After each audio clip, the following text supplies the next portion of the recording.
Everything has emerged from the vote.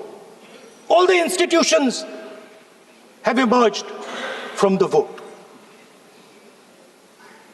So it's obvious that the RSS has to capture all the institutions that have emerged from the vote.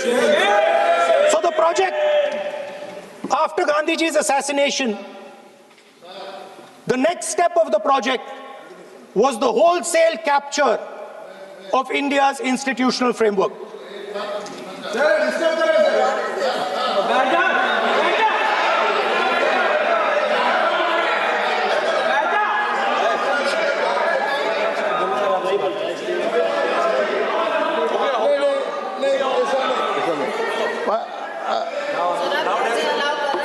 So what is this, sir?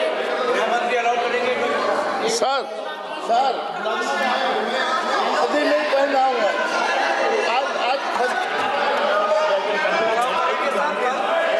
I'm doing.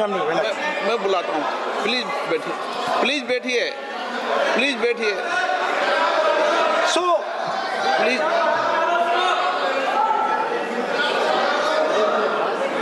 sir,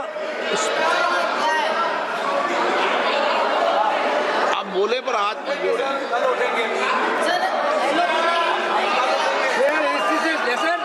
Sir, these are uncomfortable truths, but they have to be spoken.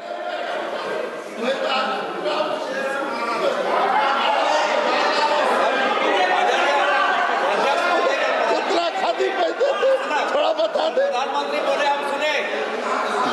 So these are uncomfortable truths, but they have to be spoken. My friends don't like the connections I'm making. They're disturbed by them. It's obvious. Speaker, sir, so after the father of the nation was assassinated,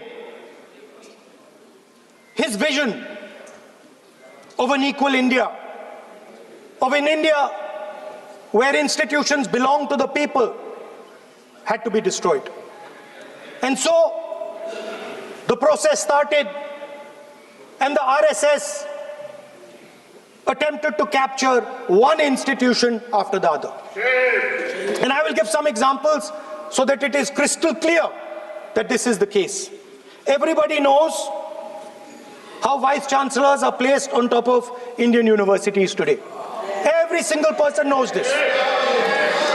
You go to any university, you speak to any youngster in India, he will tell you that it does not matter whether the professor has qualifications. It does not matter whether the professor has a scientific temperament. The only thing that matters is the professor belongs. माननीय सदस्य, एक minute, माननीय सदस्य, चुनाव सुधारों पर चर्चा हो रही है। सर, ये मैं उसी पे कर रहा हूँ सर। आप किसी भी संगठन का नाम जो इस हाउस में उसका नाम ले। एलओपी है तो इसका मतलब ये नहीं है। एलओपी का मतलब नहीं, आप जनरल बात बोलो। आप राष्ट्रपति भाषण में बोलिए जनरल बात। सर, हम लोग सुनना चाहते हैं। सर, स्पीकर सर, हम लोग सुनेंगे शांति से। हम लोग शांति से सुनना चाहते हैं। और ये आप लोग सुनिए ना, क्या कहना चाहते हैं? धमकी देंगे आप? हम लोग सुनने के लिए बैठा है। अभी तक नेता प्रतिपक्ष एक शब्द चुनाव सुधार पे अभी तक आया ही नहीं है। संसदीय कार्य मंत्री बोल रहे हैं। मैं स्पीकर का परमिशन से ही बोल रहा हूँ। हम सुनने के लिए बैठे हैं। अरे हम सुनने के लिए बैठे हैं। नेता प्रतिपक्ष चुनाव सुधार के लिए जो सुझाव देंगे, सुनने के लिए तो हम बैठे हैं।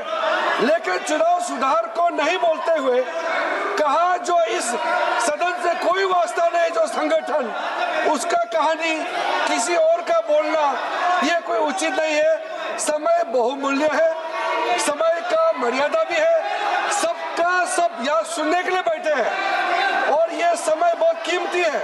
इसलिए हर एक पल अच्छा शब्दों का कोई अच्छा ज्ञान दे, सुझाव दे, सुनने के लिए हम लोग बैठे हैं। मेरा एक सीमित अनुरोध है नेता प्रतिपक्ष से, आप विषय पर ही रहिए। हम लोग सब बैठे हैं, गृह मंत्री जी भी सुनने के लिए बैठे हैं, लेकिन आप विषय पर नहीं बोलेंगे तो जो विषय तय किया गया है उसका क्या मतलब है? अगर चुनाव सुधार पर ही नहीं बोलेंगे तो फिर इतना समय सबका क्यों बर्बाद करना चाहते हैं नेता प्रतिपक्ष?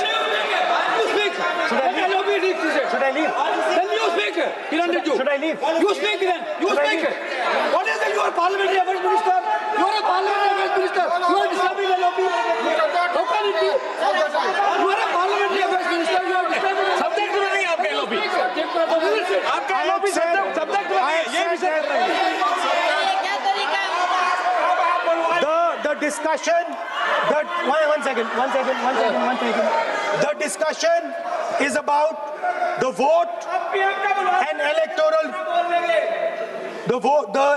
The discussion is about the vote. एक मिनट सर मुझे बोलने नहीं दीजिए।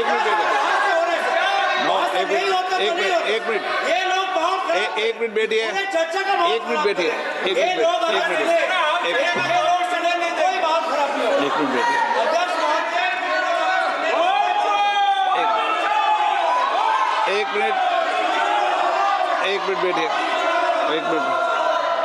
माननीय सदस्य मैं बैठे बैठे अनऑफिशियली बोल रहे हैं उस विषय बोल रहे हैं सदन की गरिमा को बनाए रखें आसन को चुनौती देने का प्रयास मत करिए ये ठीक नहीं है Speaker sir, I want to make it very clear. Please. Speaker sir, I want to make it very clear. The discussion is about votes. The discussion is about the stealing of votes. The discussion is about the SIR, and I am framing my discussion about votes. Yes. And what is happening here is patently unfair. I am not being allowed to speak. I am being disturbed, and I put my protest here. That is I have done absolutely nothing wrong. I am talking about the subject.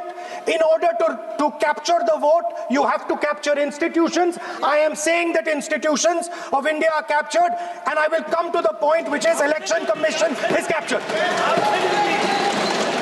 So, the project of the RSS was to capture the institutional framework of the country, and I said how the education system has been captured. Vice Chancellor after Vice Chancellor after Vice Chancellor is placed not on merit, not on capability, not on scientific temper, but on the fact that he belongs to a particular organization.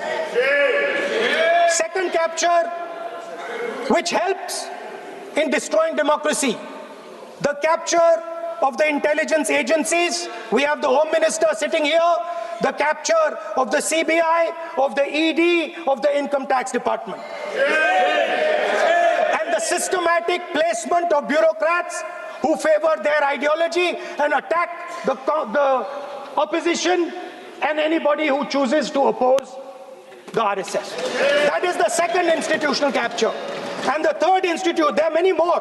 I can go on. And the third institutional capture is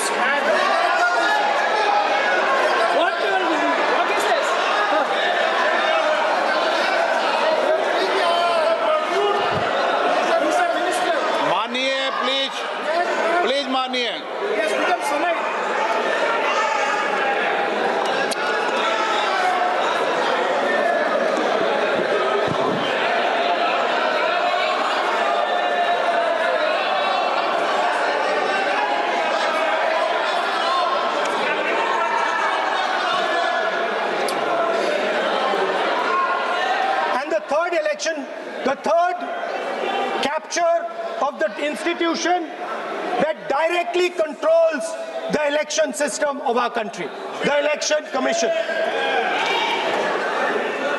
Now, I am not saying this without proof. I have put forth adequate proof about how the Election Commission is colluding with those in power to shape the elections. But I want to ask three questions first, which will make it very clear that the BJP is directing and using the Election Commission to damage India's democracy. The first question, why is it that the CJI was removed from the selection panel of the Election Commissioner? What motivation could there be to remove the CJI. Do we not believe in the CJI? Of course we believe in the CJI. Why is he not in that room? I sit in that room. It is so-called a democratic decision. On one side, Prime Minister Narendra Modi and Mr. Amit Shah. On the other side, the leader of the opposition. I have no voice in that room. What they decide is what happens. So the first question, why is the Prime Minister and Amit Shah so keen on choosing exactly who the election commissioner is going to be? Second question, and even more devastating question. No Prime Minister has done this in the history of India. In December 2023, this government changed the law. They changed the law to make sure that no election commissioner could be punished for any action they take while they are election commissioner. Yes. Immunity. Why would the Prime Minister and Home Minister give this gift of immunity to the election commissioner? Why would they need to give this tremendous gift that no Prime Minister has given ever before to the election commissioner? Yes. Mr. Shah is looking into the ceiling. Maybe he will answer this question when he speaks. And finally, why was the law with regards to CCTVs and the data that they contain changed? Why was a law put in place that allows the Election Commission to destroy CCTV footage 45 days after the election? What is the need? The answer given is it is a question of data. It is not a question of data. It is a question of stealing the election. Now, what is the result of this institutional capture? What is the result of controlling the Chief Election Commissioner and the Election Commission? First of all, we have a set of election campaigns that are tailored for the Prime Minister. 3-month, 4-month, 5-month long campaigns are taking place so that the Prime Minister's schedule can be fitted in to the program. Second, we have a Brazilian woman who appears 22 times on the voter list of Haryana. Please. No. 22 times this lady appears. एक minute please एक minute. आप नेता प्रतिपक्ष है, मैं इस तरीके से सदन की कार्रवाई नहीं चलने दूंगा। ये सदन है, सदन की गरिमा को बनाए रखें। आप सदन की गरिमा से बोलेंगे तो ठीक, नहीं जैसे सदन नहीं चलेगा। नो, गलत तरीका है आपका, नहीं होगा। आप ले रहिए, आप ले रहिए। नहीं, माननीय प्रतिपक्ष के नेता, आप पहले अपने सदस्यों को समझाइए। नहीं चलेगा, नहीं, ठीक नहीं है। नो, नहीं, बिल्कुल नहीं चलेगा। अगर आप सर माननीय प्रतिपक्ष के नेता, आप अपने सदस्यों को गरिमा समझाइए। सर, बट ये तरीका आप इतने सालों तक यहाँ पर हैं, ये तरीका उचित है क्या? सर, विरोध का तरीका होता है, लेकिन ये उचित तरीका नहीं है। तरीका इधर भी नो, उधर का तरीका क्या है सर? नो, सबका तरीका उधर से होगा, उधर से भी बोलेंगे, इधर से उधर से बोलेंगे, सब जगह से बोलेंगे। Speaker sir, I don't agree with the showing of photographs here, but it is a reflection of our democratic structure.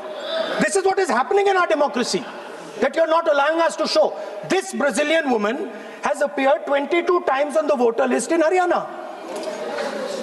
And not only that, there is one woman whose name has appeared 200 times, more than 200 times in one booth in Haryana. And And it is very clear, and I have proven without doubt, that the election of Haryana was stolen. And the theft was ensured by the Election Commission of India. I've said it again and again and again. Now, nowhere has the Election Commission answered my questions. The Election Commission has not told me why this lady's picture has appeared on the polling list. They have not told me why lakhs and lakhs of duplicate voters are existing. They have not told me why a BJP leader is coming from Uttar Pradesh to vote in Haryana. These are straightforward questions. And there is clear proof which I have put in front of the country. Right? But the Election Commission has no answer to these questions. And that is the result of the complete capture of the Election Commission by the people across the aisle. By the way, you're talking about SIR in Bihar. Let me say something about SIR in Bihar. Why is it that after the SIR in Bihar, 1.2 lakh duplicate photos are existing in Bihar, in the voting list? If you've cleaned up the voting list, why are there 1.2 lakh duplicates in Bihar? And we've not just proven this about Haryana. We have proven this in Karnataka, we have proven this in Maharashtra, and I'm absolutely certain this is how you're winning elections in Madhya Pradesh, in Uttar Pradesh, in Bihar, across the country. Now, so what I'm putting on the table is, it is very clear that you've captured the institution. I've shown the mechanism of that capture.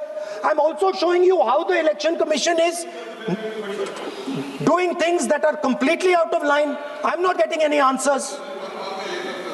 Right? So now let us come to how, when we're talking about electoral reform. Electoral reform is very simple.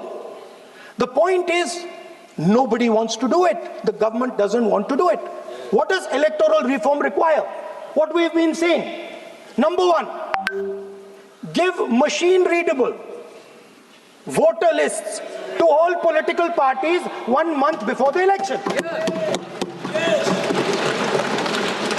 That's the first step. The second step is take back the law that allows the destruction of CCTVs, CCTV footage. Very simple, not difficult. While you're doing that, also tell us what is the architecture of the EVM. Give us access to the EVM. Yes. Let our experts go and see what is inside the EVM. Yes. Till today, we have not had access to the EVM. We are not shown the architecture of the EVM. We're not physically allowed to go and see an EVM. Give us the architecture. Give us access to the EVM. And finally, please change the law that allows the election commissioner to get away with whatever he wants to do. That's all the electoral reforms you need. And I want to assure the election commissioner that they might be under the impression that this law lets them get away with it. Let me remind them, don't worry, we are going to change the law, and we are going to change it retroactively, and we are going to come and find you. Right? So this is the situation that the country is faced with. You know, everybody says to us, India is the biggest democracy. Actually, I was thinking today, we're not just the biggest democracy, we are the greatest democracy. And I'm not saying it just like that. I'm saying it, America calls itself the oldest democracy. But the democracy that weaves together the largest number of people, the largest diversity of people, the largest number of languages, the largest number of states is this country. And so our most powerful asset, the thing that stitches together the entire concept of modern India, stitches together the fabric of modern India, brings people together, allows them to build this great nation, is being attacked by these people. They're destroying it. You know they're destroying it. I know they're destroying it, and they know they're destroying it. And I'd like to conclude by saying that the biggest anti-national act you can do is vote chori. There is no bigger anti-national act that you can do than vote chori. Because when you destroy the vote, you destroy the fabric of this country. You destroy modern India, you destroy the idea of India. So I'd like to conclude by saying vote chori is an anti-national act, and those across the aisle are doing an anti-national act. Thank you.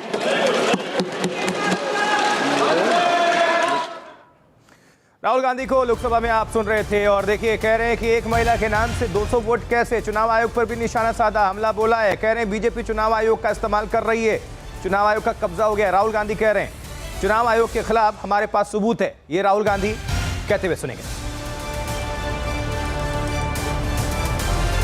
चलिए तो हर बड़ी खबर पर नजर बनी रहेगी। फिलहाल रुकना होगा एक छोटे से ब्रेक के लिए। आप बने रहे, देखते रहे एनडीटीवी इंडिया। यहाँ खबरें लगातार जारी हैं। मुझे आशुतोष चतुर्वेदी को दीजिए आप इजाजत। आपसे मुलाकात होगी अब शाम 7 बजे न्यूज हेडक्वार्टर में।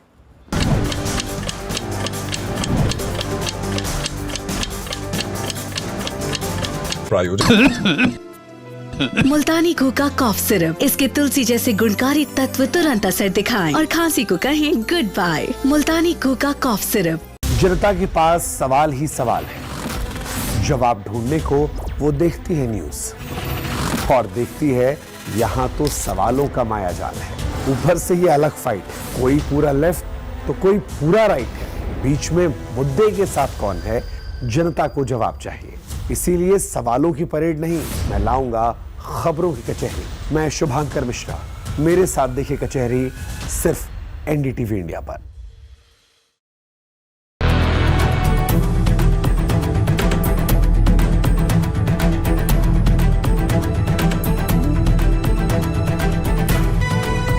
नमस्कार, मैं हूं सैयद सुहेल। आज आपको भारत की बात बताता हूं। अब देखिए जरा, बंगाल में चुनाव है, उससे पहले कैसे तपिश बढ़ रही है। पूरी बंगाल और नया बवाल। आज संसद में वंदे मातरम के 150 साल पूरे होने पर चर्चा होनी थी। इसको लिखने वाले बंकिम चंद्र चटर्जी का ताल्लुक बंगाल से है। पीएम मोदी पहुंचे संसद में, वो तस्वीरें।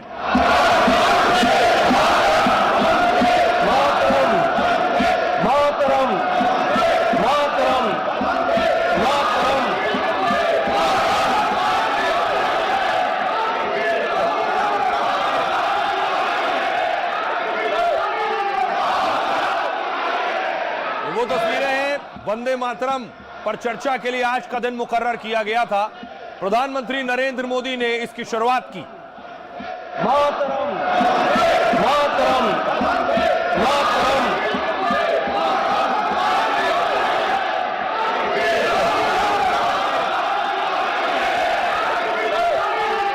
दूसरी तरफ देखिए, दूसरी तरफ ममता बनर्जी भी आज मंदिर में थी। दीदी ने मंदिर में पूजा की, आरती की।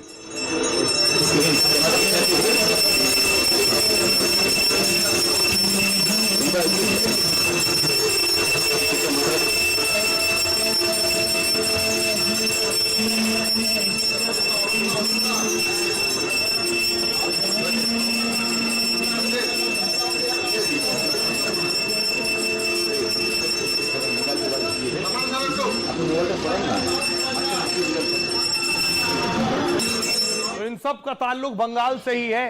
तस्वीर देखिए, 2 दिन पहले बंगाल में ही बाबरी मस्जिद की नींव रखी गई है और अब बाबरी मस्जिद की शिलापट भी बनकर तैयार हो गई।